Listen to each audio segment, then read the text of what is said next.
सर्वमंगल मांगल्ये शिवे सर्वार्थ साधिके शरणे त्र्यंबके गौरी नारायणी नमोस्तुते।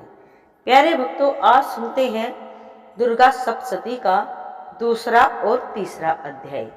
जो भी भक्त नवरात्रि में दुर्गा सप्तशती के पाठ करता है या सुनता है, उस पर माँ की विशेष कृपा होती है। तो आइए सुनते हैं दुर्गा सप्तशती का दूसरा और तीसरा अध्याय। देवताओं के तेज से देवी का प्रादुर्भाव और महिषासुर की सेना का वध। ओम मध्य चरित्र के विष्णु ऋषि महालक्ष्मी देवता उष्णिक छंद शाकंभरी शक्ति दुर्गा बीज वायु तत्व और यजुर्वेद स्वरूप हैं। श्री महालक्ष्मी की प्रसन्नता के लिए मध्य चरित्र के पाठ में इसका विनियोग है। ओम, मैं कमल के आसन पर विराजमान प्रसन्न मुख वाली महिषासुर मर्दिनी भगवती महालक्ष्मी का भजन करता हूँ, जिन्होंने अपने हाथों से अक्षमाला, फरसा, गदा, धनुष बाण, वज्र, पद्म, कुंडिका, दंड, शक्ति, खड्ग, ढाल, शंख, घंटा, मधुपात्र, शूल, पाश और चक्र धारण कर रखे हैं। ऋषि बोले, प्राचीन समय में देवताओं और राक्षसों में पूरे 100 साल तक युद्ध चलता रहा। उस समय राक्षसों के स्वामी महिषासुर और देवताओं के स्वामी इंद्र थे। इस युद्ध में देवताओं की सेना महाबली राक्षसों से पराजित हो गई। समस्त देवताओं पर विजय प्राप्त कर महिषासुर इंद्र बन बैठा। पराजित होने पर देवता ब्रह्मा जी को आगे करके भगवान विष्णु और शंकर की शरण में गए। उन्होंने उनको अपनी पराजय तथा महिषासुर के बल प्रताप का संपूर्ण विवरण सुनाया। महिषासुर ने सूर्य, इंद्र, अग्नि, वायु, चंद्रमा, यम, वरुण तथा अन्य देवताओं के सभी अधिकार छीन लिए हैं। वह स्वयं ही सबका अधिपति बन गया है। उसने सभी देवताओं को स्वर्ग से निष्कासित कर दिया है।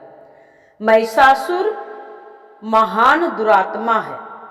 सभी देवता पृथ्वी पर मनुष्य की भांति विचरते हैं। राक्षसों की यह सारी करतूत हमने आपसे कह सुनाई।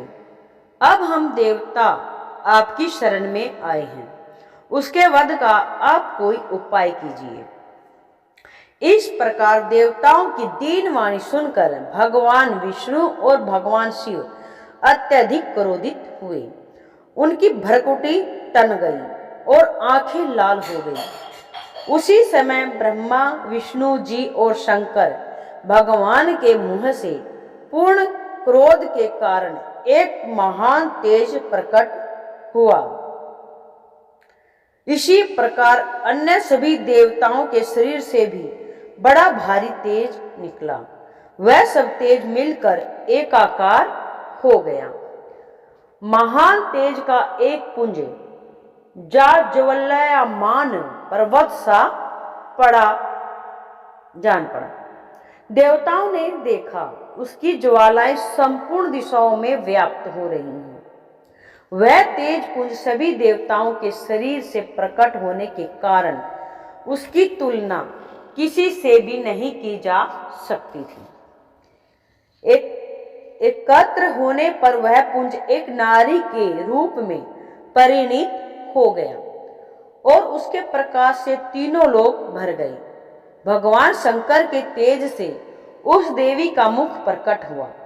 यमराज के तेज से देवी के बल प्रकट हुए तथा भगवान विष्णु के तेज से देवी की भुजाएं प्रकट हुई। चंद्रमा से देवी के दोनों स्तन, इंद्र के तेज से उसका कटी प्रदेश, वरुण के तेज से जंघा एवं अरु स्थल, पृथ्वी के तेज से नितंबों का निर्माण हुआ। ब्रह्मा के तेज से दोनों चरणों का, सूर्य के तेज से वह सूर्य के तेज से चरणों की उंगलियों का, वसुओं के तेज से हाथों की उंगलियों का, कुबेर के तेज से नासिका का निर्माण हुआ, प्रजापति के तेज से दांतों का, अग्नि के तेज से 3 नेत्रों का निर्माण हुआ, संध्याओं के तेज से दोनों बोहों का, वायु के तेज से दोनों कानों का निर्माण हुआ। इसी प्रकार दूसरे देवताओं के तेज से कल्याणकारी देवी का प्रादुर्भाव हुआ। तब समस्त देवताओं के तेज पुंज से प्रकट हुई देवी को देखकर महिषासुर से पीड़ित सभी देवताओं की प्रसन्नता का ठिकाना न रहा। शिवजी ने अपने त्रिशूल में से देवी को एक त्रिशूल दिया। भगवान श्री कृष्ण ने अपने चक्र में से एक चक्र उसे प्रदान किया। वरुण ने शंख, अग्नि ने शक्ति, पवन ने धनुष और बाणों से भरा एक तरकश दिया, देवी को प्रदान किया। इंद्र ने अपने वज्र में से वज्र और ऐरावत हाथी से उतार कर एक घंटा देवी को प्रदान किया। यमराज ने काल दंड से दंड, वरुण ने पाश, प्रजापति ने स्फटिक की माला तथा ब्रह्मा जी ने कमंडल प्रदान किया। सूर्य भगवान ने देवी के समस्त रोम कूपों में अपनी किरणों का तेज भर दिया। काल ने उन्हें चमकती हुई ढाल तथा तलवार प्रदान की। क्षीर सागर ने उन्हें उज्जवल हार तथा कभी जीर्ण न होने वाले 2 दिव्य वस्त्र भेंट किए। साथ ही उन्हें दिव्य चूड़ामणि, कानों के लिए 2 दिव्य कुंडल तथा कड़े प्रदान किए तथा उन्होंने उन्हें उज्जवल अर्धचंद्र, बाहों के लिए बाजूबंद, चरणों के लिए नुपुर, गले के लिए सुंदर हंसली प्रदान की। उन्होंने देवी की उंगलियों के लिए रतन जड़ित उंगलियां प्रदान की। विश्वकर्मा ने उन्हें फरसा प्रदान किया। इसके साथ ही उन्होंने कई प्रकार के अस्त्र और अभेद कवच भी प्रदान किए और इसके अतिरिक्त कभी भी न कुम्हाले वाले सुंदर कमलों की मालाएं भेंट की। समुद्र ने उन्हें सुंदर कमल के पुष्प भेंट किए एवं हिमालय ने सवारी के लिए सिंह और तरह तरह के रत्न भेंट किए। यक्ष राज कुबेर ने मधु से भरा हुआ पात्र और शेष नाग ने उन्हें बहुमूल्य मणियों से विभूषित नागहार भेंट किया।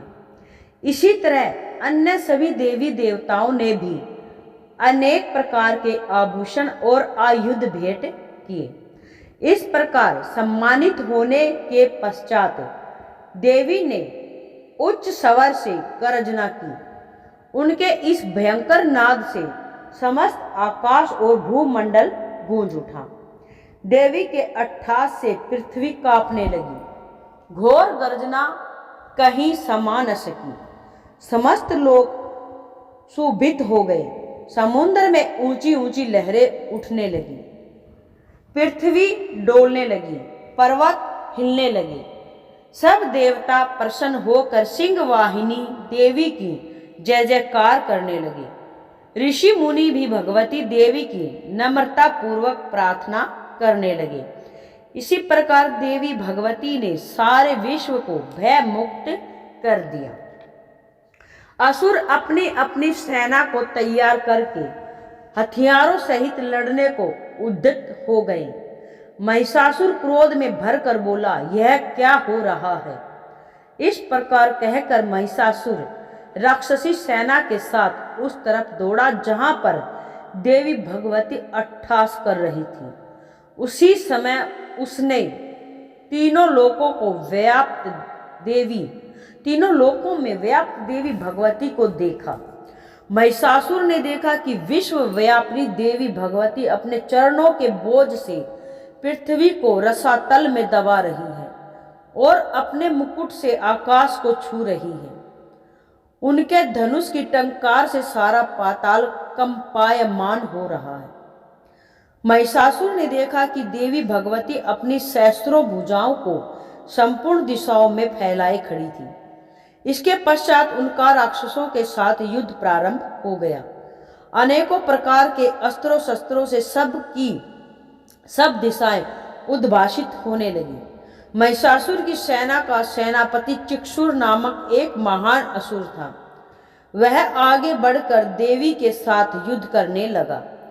दूसरे राक्षसों की चतुरंगिनी सेना लेकर चामर भी लड़ने लगा और 60,000 महारथियों को साथ लेकर उदगर नामक महादैत्य आकर युद्ध करने लगा।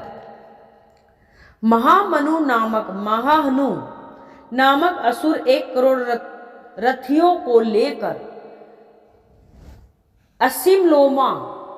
असिलोमा नामक असुर 5 करोड़ सैनिक को लेकर युद्ध करने लगा।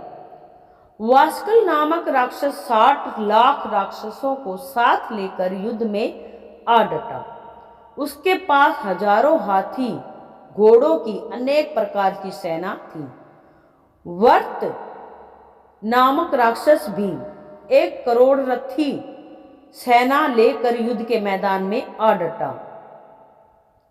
विडाल्क्ष राक्षस 1.5 करोड़ सेना लेकर देवी भगवती से युद्ध करने लगा। अन्य राक्षस भी अपनी सेना रथ घोड़े हाथी लेकर देवी भगवती से युद्ध करने लगे।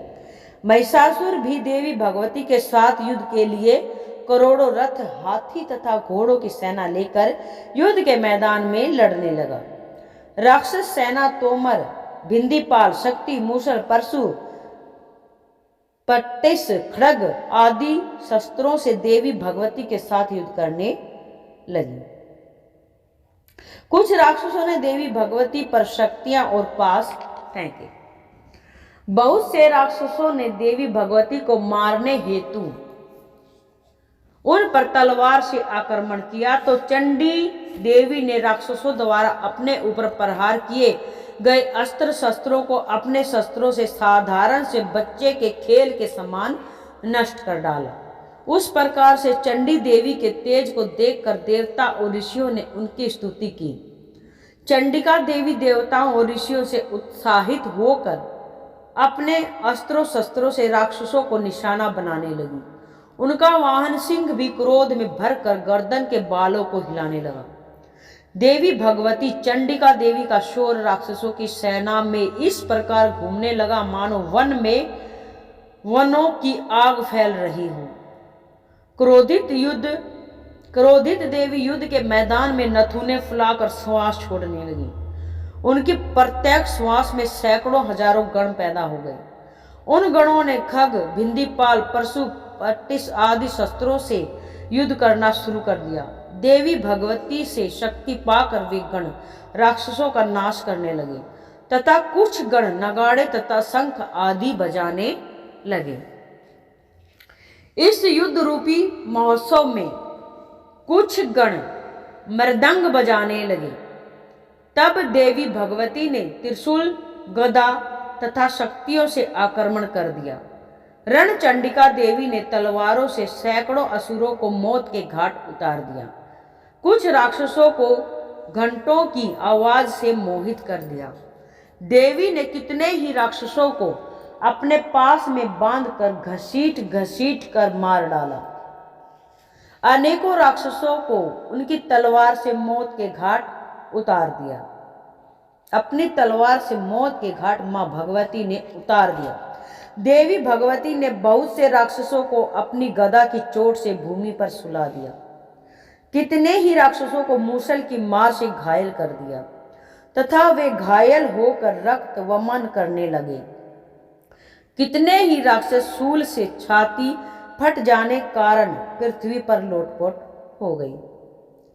कितने ही राक्षसों को बाणों की वर्षा द्वारा युद्ध क्षेत्र में मौत की नींद सुला दिया। बाज पक्षी की भांति आक्रमण करने वाले देवताओं के शत्रु राक्षस प्राण छोड़ने लगे। कितने ही राक्षसों की भुजाएं कट गई। अनेकों राक्षसों की ग्रीवाएं, गर्दन छिन्न भिन्न हो गई। कुछ दैत्यों के भगवती देवी ने सिर धड़ से अलग कर दिए, कुछ राक्षसों के शरीर के 2 टुकड़े कर दिए और कुछ महाअसुर जंघा कट जाने से धराशायी हो गए। कुछ दैत्यों की देवी ने एक भुजा, एक आंख और एक टांग काटकर उनको दो हिस्सों में बांट दिया। कुछ राक्षसों के मस्तक कटकर पृथ्वी पर गिरने लगे तथा वे फिर उठ खड़े होते। वे कबंध यानी धड़ तीक्ष्ण आयुध लेकर देवी से युद्ध करने लगे। कई धड़ नगाड़ों की ताल लय पर नाचने लगे। राक्षसों के सिर विहीन धड़ हाथों में तलवार, शक्तियों और रिष्टि आदि शस्त्र लेकर घूम रहे थे। कई असुर देवी को ठहर जा कहकर ललकार रहे थे। युद्ध का मैदान रथी, हाथी, घोड़े एवं असुरों की लाशों से पट गया था। वहां पर आना जाना कठिन था। युद्ध के मैदान में असुरों के शरीर से इतना रक्त बह रहा था कि ऐसा लगता था कि मानो रक्त की नदी बह रही हो। देवी चंडिका ने उस असुर सेना का इस प्रकार श्रृंगार कर दिया मानो तृण और लकड़ी के ढेर को अग्नि ने जला डाला हो। देवी के वाहन सिंह ने भयंकर आवाज करते हुए अपने गर्दन के बालों को हिलाते हुए घूम रहा था, जो ऐसा ज्ञात होता था कि वह शत्रुओं को ढूंढ रहा हो। रणचंडी देवी के गणों ने उन राक्षसों के साथ ऐसा युद्ध किया कि देवता प्रसन्न होकर आकाश से फूलों की वर्षा करने लगे। द्वितीय अध्याय संपूर्ण। आइए सुनते हैं तीसरा अध्याय। जो भी भक्त इन अध्यायों को मन लगाकर सुनता है उनके मनोरथ जल्द ही पूर्ण हो जाते हैं। तीसरा अध्याय, सेनापतियों सहित महिषासुर का वध। जगदम्बा के श्री अंगों की कांति उदय काल के सहस्त्रों सूर्यों के समान है। वे लाल रंग की रेशमी साड़ी पहने हुए हैं। उनके गले में मुंडमाला शोभा पा रही है। दोनों उरोजों पर लाल चंदन का लेप है। वे अपने कर कमलों में जय मलिका, विद्या और अभय तथा वर नामक मुद्राएं धारण किए हुए हैं। 3 नेत्रों से सुशोभित मुखारविंद की बड़ी शोभा हो रही है।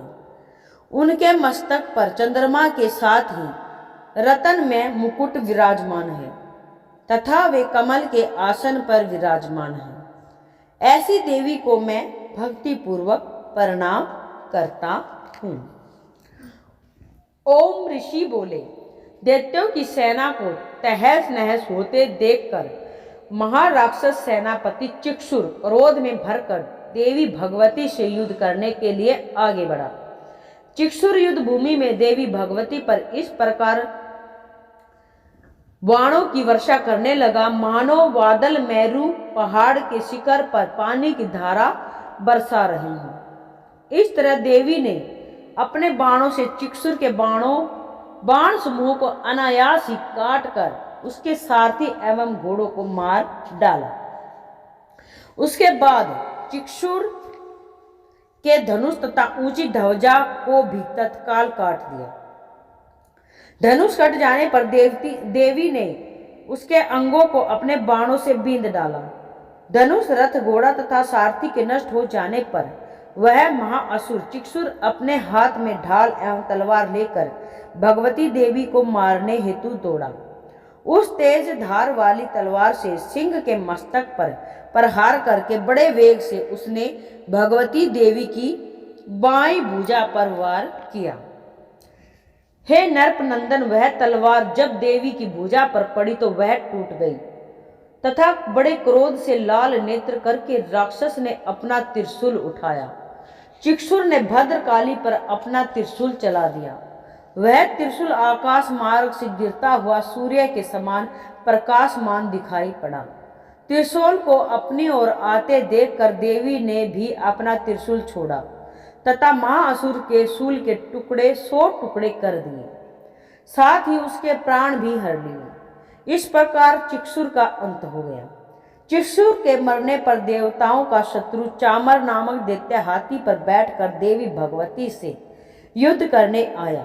चामर राक्षस ने आते ही देवी पर शक्ति से प्रहार किया, परंतु देवी भगवती ने अपनी हुंकार से ही उस शक्ति को निष्प्रभावी बना दिया। शक्ति के इस प्रकार निष्प्रभावी होते देखकर चामर राक्षस ने अत्यंत क्रोधित होकर अपना त्रिशूल देवी भगवती पर चलाया।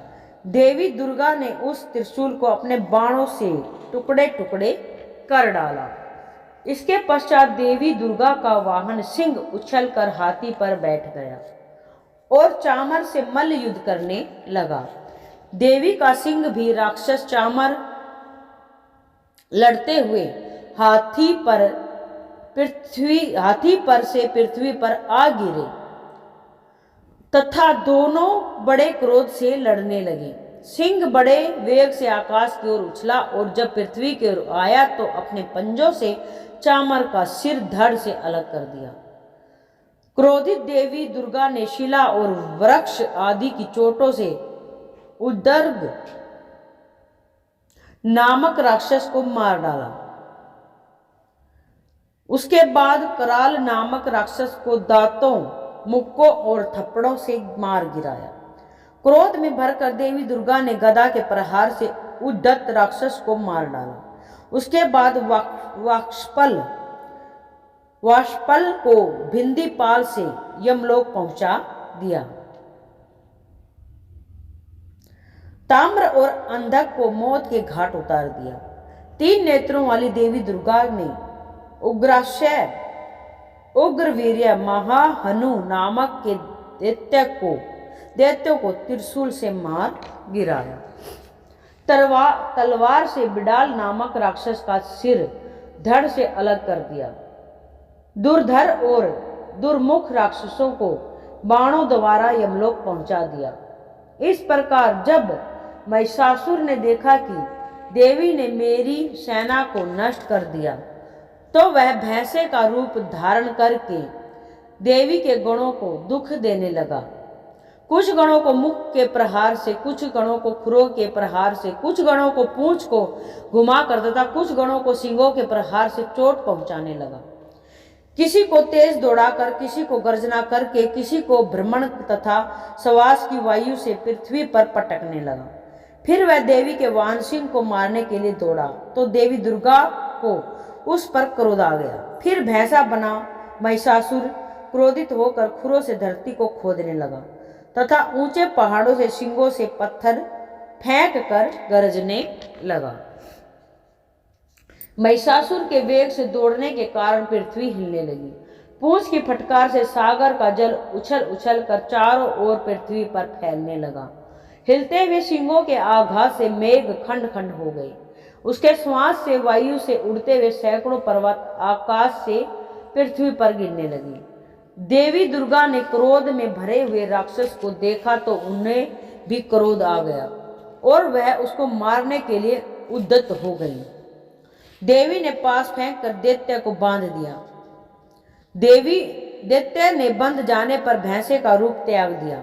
अब उसने सिंह का रूप धारण कर लिया और ज्यों ही देवी उसका सिर काटने को तैयार हुई तो दैत्य ने आदमी का रूप बना लिया जो हाथ में तलवार लिए था। देवी ने फौरन ही अपने बाणों से उस मायावी पुरुष को उसकी तलवार ढाल सहित बींध डाला। अब वह हाथी के रूप में दिखाई देने लगा। अपनी लंबी सूंड से देवी के सिंग को खींचने लगा तथा देवी ने अपनी तलवार से उसकी सूंड काट डाली। अब राक्षस ने एक बार फिर भैंसे का रूप धारण कर लिया। पहले की तरह चर अचर जीवों सहित समस्त लोकी को व्याकुल करने लगा। अब क्रोध में भरकर देवी बारंबार उत्तम मधु का पान करने लगी और लाल लाल नेत्र करके अट्टहास करने लगी। उधर बल, वीर्य तथा मद से क्रुद्ध हुआ राक्षस भी गरजने लगा। उसने देवी पर अपने सींगों से पर्वत फेंकने शुरू कर दिए। देवी दुर्गा ने अपने बाणों से उन पहाड़ों को टुकड़े टुकड़े कर दिया। मधुपान के कारण लाल मुख वाली देवी लड़खड़ाते वचनों में बोली। देवी ने कहा, अरे मूर्ख, जब तक मैं मधुपान का सेवन कर रही हूं तब तक तू गर्जना कर ले, मैं अभी तुझे यही मारूंगी। तब देवता यहाँ गर्जना करेंगे। ऋषि बोले। इतना कहकर देवी दुर्गा उछलकर दैत्य पर जा चढ़ी और उसको अपने पैरों से दबाकर शूल से उसके गले पर आघात किया। देवी के पैर से दबने पर भी दैत्य अपने दूसरे रूप से अपने मुख से बाहर आने लगा। अभी वह आधा ही बाहर निकला था कि देवी ने अपने प्रभाव से उसे रोक दिया। जब वह आधा निकला हुआ राक्षस युद्ध करने लगा तो देवी ने अपनी तलवार से उसका सिर काट दिया। इसके पश्चात सारी राक्षस सेना हाहाकार करती हुई वहां से भाग पड़ी और सब देवता अत्यंत प्रसन्न हुए। ऋषियों महर्षियों सहित समस्त देवता देवी की स्तुति करने लगे, गंधर्व राज गान करने लगे तथा अप्सराएं नृत्य करने लगी। तीसरा अध्याय संपूर्ण। प्यारे भक्तों, जिन्होंने भी यह अध्याय सुना है, माँ भगवती के श्री चरणों में एक कमेंट में जय माता दी आप जरूर लिखें और चैनल को सब्सक्राइब कर लें। इस चैनल पर आपको दुर्गा सप्तशती के हर दिन पाठ सुनाए जाएंगे, तो आप इस चैनल पर दुर्गा सप्तशती के पाठ का आनंद लीजिए और माँ भगवती से मन चाही इच्छा मनोरथ पूर्ण कीजिए। जय माँ भगवती, जय माता दी।